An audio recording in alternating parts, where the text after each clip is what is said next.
Let's start with some story time.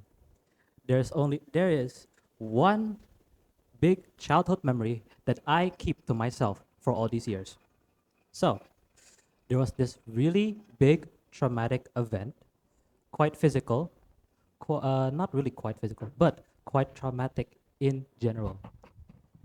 And I was stuck in my room crying alone. That's when my mother came up to me, sorry, Ma, and said to me, after consoling with me for a few words, she said, stop crying. Men are ugliest when they cry. So I don't want to see you do that.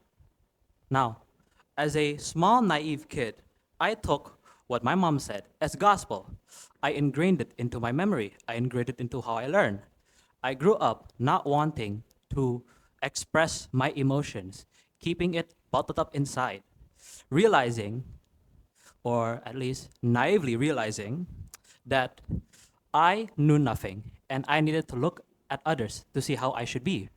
And so I did. I conformed. Okay, let's actually get into the talk. First of all, what's with the getup? I don't look like, I'm not wearing a suit. I'm not wearing all dark and brown, but that's my point. Fashion is a very relatable part of our lives. Everybody has had the need to look comfortable, to look imposing, or to at least look proper.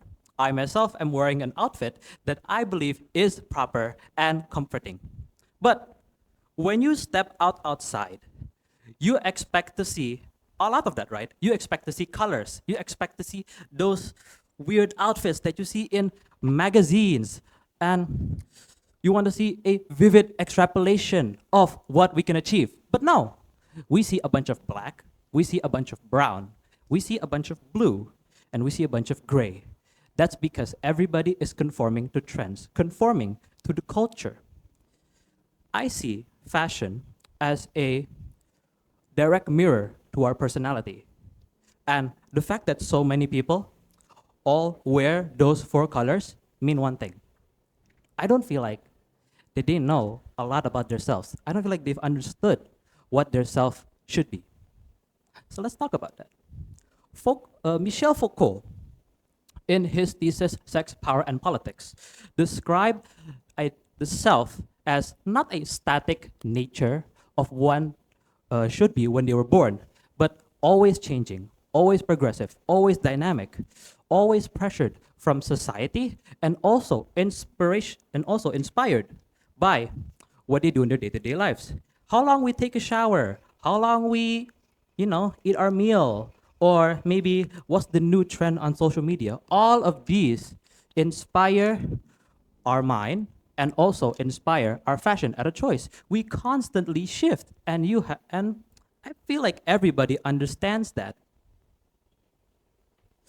But Foucault also expresses that culture imposes an identity to us that keeps us restrained, that keeps us limited, that narrows our mind view into thinking what only the culture would like to accept.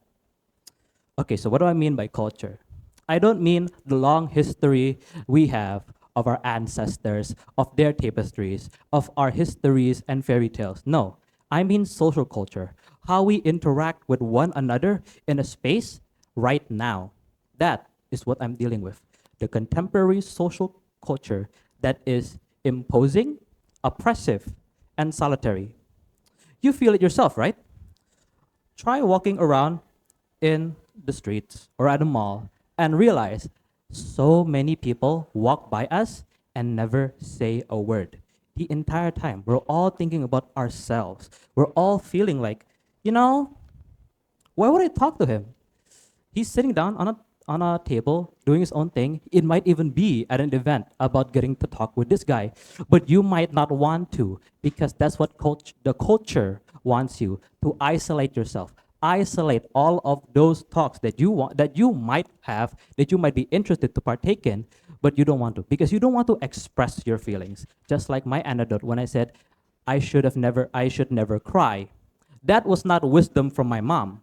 That was in reality the contemporary culture imposing on me a suppressive need to stay silent and deal with it myself.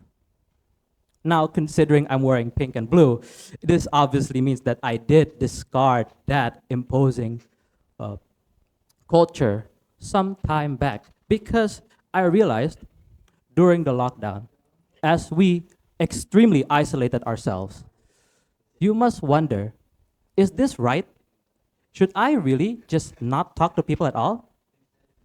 I think not. And that's why I suggest that we as a collective should try one thing: counterculture. What do I mean by counterculture? I mean countering this social oppressive culture that we have right now. Let's try speaking up. Let's try randomly taking a chat. Let's try dressing up in these fancy clothes. As Michel Foucault reiterated that the culture imposes an identity to us, he meant to differentiate it from the self. An identity is something that others give us, a label to box our creative views inside and make sure we never get past those limits. What Michel Foucault wants us to do is to explore the self, realize that self change comes from within, that we need to counteract this want to be normal and become expressive, become who we can really become, expand, and realize that potential. Let's talk about another philosopher, Albert Camus. Before he received the Nobel Prize at 36 years old, his thesis, The Rebel, explained this. A man who opposes not only says no, but also says yes all the time. He says no to everything that infringes on his rights, to everything that said you should stop doing this and you should stop doing that. But he also says yes to all the values that he believes are what makes him him. He stays loyal to the values that he wants to pertain and those values that make him who we really are. And so I'll show that. I want to stay loyal to the fact that I want to wear pink clothes. I want to stay loyal that I want to grow up, have a family, not just isolate myself any further. I also want to wear work and business suits. I want to look professional and great, but not pertain to just black, blue, and gray. I want to see green. I want to see yellow. I want to fantasize. I want to think, and I just don't want to look at it all alone. I want to act upon it. I want to go. I want to stray as far, shed these mortal coils, and show to myself that I am who I am, not chained to what others think about me. I could just stand all day over there, preaching about we have to wake up or we have to activate our brains, rebel everything. I'm not asking you to do that. What I'm asking us as a collective is this.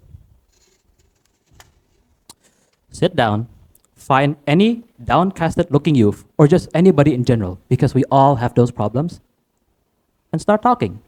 But not just start talking.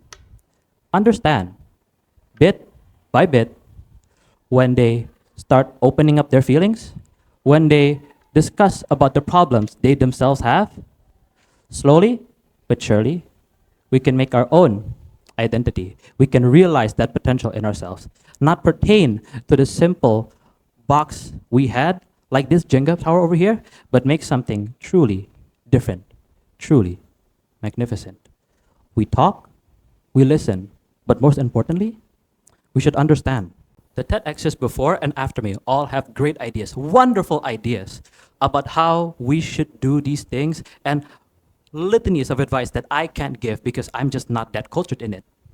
And so I ask you this, did you really understand their speeches? Let's try tracking back. After watching the entirety of this video, look back to the other speeches and listen to it again, maybe twice, maybe 3 times, until you can say to yourself that you finally understand what they want to share. Because that is the first step to realizing growth, to realizing a counterculture, and hopefully make this world a more open, a more liberating, and less oppressive place. But let's say, for instance, what if we don't do that? What if we just keep pertaining to this impressive culture, keep labeling ourselves with the identities given to us? Well, I see it as this. When we stop giving the opportunity to talk, to express, and suppress his emotion, and isolate, we will eventually isolate ourselves further and further. Pertaining to the culture, entrench if that culture. We will never try to speak about our minds again. We will never try to speak about what it is to really be us. And that's when our self classes and society grow.